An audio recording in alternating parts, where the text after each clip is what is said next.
দেখেন, নবীগণের আল্লাহ ভরসা। ইব্রাহিম জি, মূর্তি কে ভেঙেছে?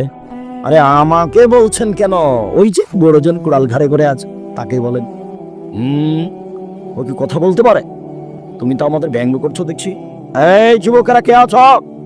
গর্ত খনন করো, খড়ি জমা করো, আগুন লাগিয়ে দাও, একে ফেলে দাও। ইব্রাহিম আলাইহিস সালাম নিঃস্ব মানুষ, দলও নেই, সংগঠনও নেই, বংশও নেই, কিছুই নেই, একেবারে কোনো কিছু করার ক্ষমতা নেই, একেবারে কিছুই নেই,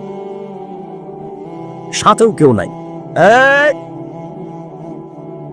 এই যুবকরা, গর্ত খনন করো, খড়ি জমা করো, আগুন লাগিয়ে দেখে ফেলে দাও। করে ফেলে দিল। কোনো ক্ষমতা নাই তা, নিঃস্ব মানুষ। যখন ফেলে দেওয়া হলো তখন বলছেন, হাসবুনাল্লাহু ওয়া নি'মাল ওয়াকিল। আল্লাহ আমার জন্য যথেষ্ট, তিনি সুন্দর কাজ করেন। কালা ইব্রাহিম হিনা উলকিয়া ফিন্নার, এই বাক্যটা ইব্রাহিম আলাইহিস সালাম বলেছিলেন যখন তাকে আগুনে নিক্ষেপ করা হয়েছিল। হাদিস বুখারী মুসলিম। হাসবুনাল্লাহু ওয়া নি'মাল ওয়াকিল। বিপদে পড়ে গেছেন, শত্রু মুখামুখি, কি বলবেন?